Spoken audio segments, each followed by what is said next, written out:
Hi guys, good morning, good afternoon, good evening.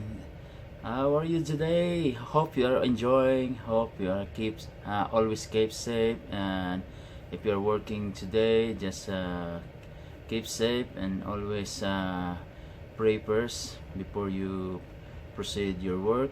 And then, as always, give glorify to our Lord and Jesus Christ.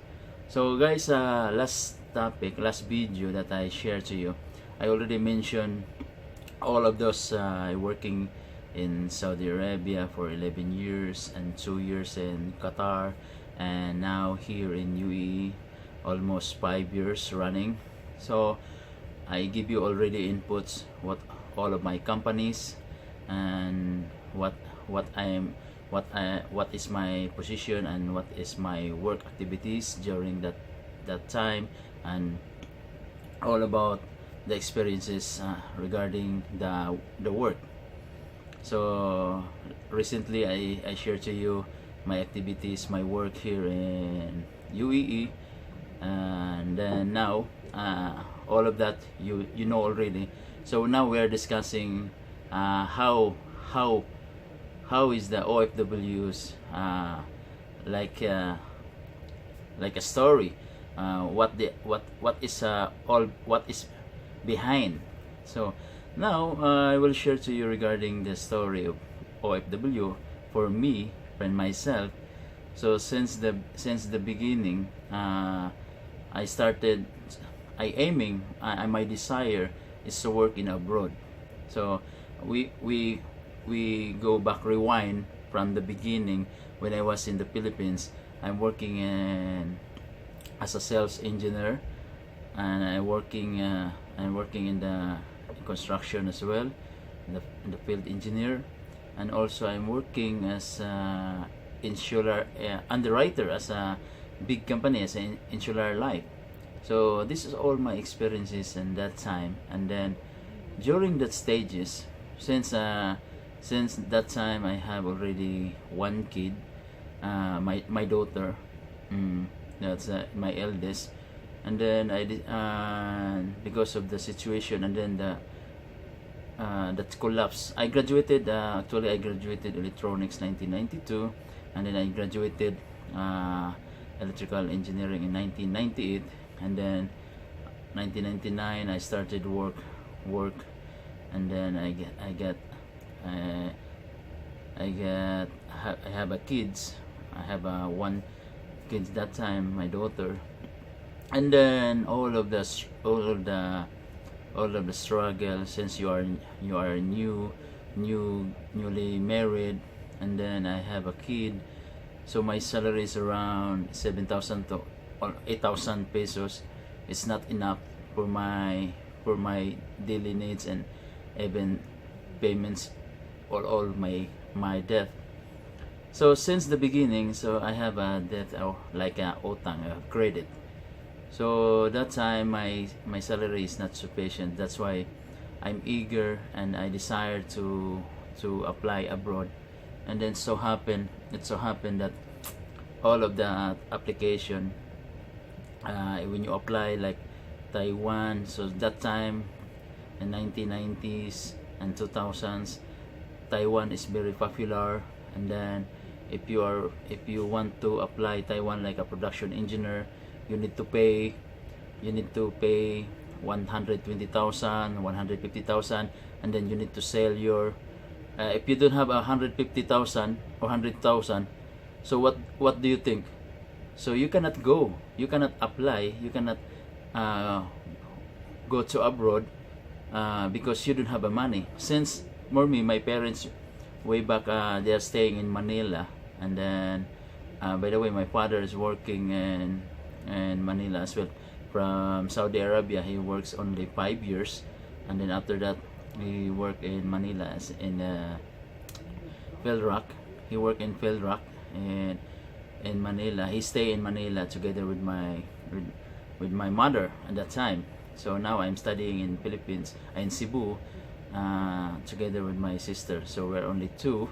So my sister and me, they're only staying in Cebu City. So way, way back that time. And then now, so since I don't have money to pay the payments for my abroad, so I called my mother and my father. I asked them because I need money to pay 150,000 to go in Taiwan. So that time they cannot give me because we don't have a money that time. We don't have sufficient money, and we don't have also any real estate, any business, any savings. So perhaps we have a small amount that you need to sell, but it's not sufficient. So I need 120,000 and 150,000. So to make a story short, so I did not pursue that because I don't have money. All my colleagues, my friends who is attending the seminar, and also they pay the van 150,000 because they sell their Carabaos, they sell their title, la title, in order to pay the van, in order to proceed to go to Taiwan. So that's it for me. I'm very hopeless that time because I'm eager to go to abroad.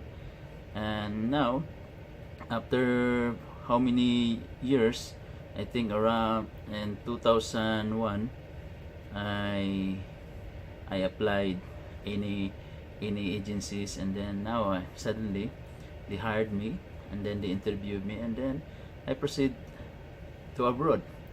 So with the help of my friends also, that's why I came to know that this company hiring, and then that's the time I proceed to ISD, and then now I start working in abroad. That's my first step because I don't have any payment, I don't have any van to give the agency. But in Saudi Arabia, there's no fee. And ISD that time I apply, there's no fee in order to work in abroad. So that's good for that. And then now, what I am telling to my, during the time when I left in my house, and then my daughter is around, I remember that 3 years old. And then because our home is near in the service road highway, and when I walk it by, and then my daughter running away, coming, daddy. So what I am telling myself is very, I could not handle myself.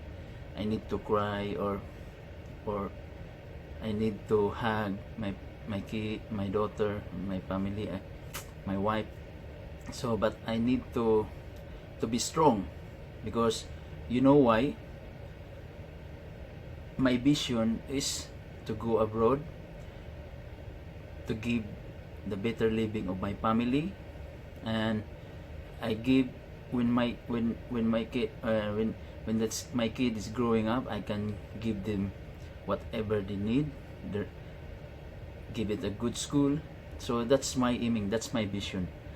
So when I look it back to my daughter, so I feel crying, but just I let go, and then I ride a jeep going to the city, and then that's the time I ride taxi going to Manila, and flown to Manila. It's around from Cebu to Manila. It takes 1 hour by plane, and then I don't have also a cell phone that time, so I don't have any communication.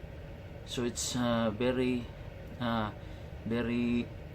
helpless. So there's no communication. You cannot call my wife, and even I can speak to my daughter, because you don't have any communication. So that's it. It's difficult when you away from your family, and even first time. So if you are a first timer, I tell you, if you are a first timer, if you want to go abroad, just remember, uh, your mindset, and then your vision, your dreams, because all of these dreams and vision of yours, this will be make it strong to you.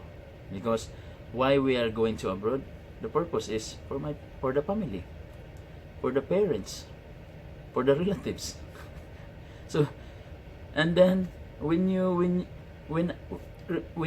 you go in abroad, when you reach in the abroad, so totally become different culture, different atmosphere, different behavior, all the people surrounding, it's different peoples, different cultures, etc. And then you need to adjust yourself. Since that time I'm 24 years old, so little you become an independent, and you become uh, independent person, so you can manage everything, and all of the suffering of yourself, of your mind, and later on it will be grow, and then now you can absorb the culture, you can absorb the surroundings, your friends, you can meet another friends, mingle to your colleagues. So this is all about. So that's why always remember, guys, when you go abroad, why what is the purpose? Don't forget what is the purpose, because my purpose that time just only have 100,000, and then I will going back in the Philippines to have a business. So 100,000 last 2001 and 2000, it's a big amount for me. Then that's only that I am aiming, and then I need to help my family. I want my kids to go school with a good schools, and then I can buy a house, I can buy a car, and then it's a good life, better living, what we can say. And then I can help my parents and even my sister and all my relatives. So this is what I'm aiming before. The purpose, all OFW, overseas Filipino worker, this is the reason why you are going to abroad. Because there is no room for us in Philippines, because they're giving a lower salary. This is the aim. And then if this salary, when you reach in abroad, you can get a higher salary, and then it's better. You can keep it, you can save it, and then use your money to grow. Because for me, it's I don't know how I start OFW, because I start OFW, what I'm aiming is 100,000, but only 1 year or 2 years I will working in OFW as a OFW, but it's not happen. It takes 18 years now here in abroad. I'm working in 18 years in GCC. So guys, always remember that your money is important.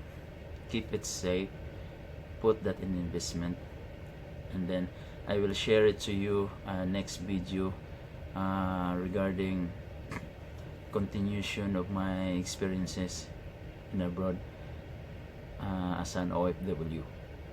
So hopefully guys, you can follow, and then you can check my first recording of my YouTube, number 1 up to now.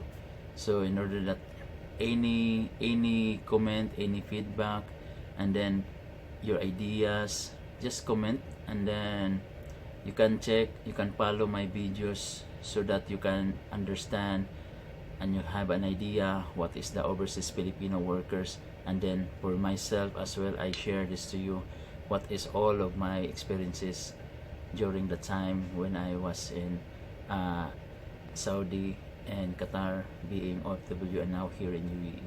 So have a nice day, guys. See you soon. See you in the next video. Please share, like, and subscribe. Thank you, guys. Have a nice day. God bless all.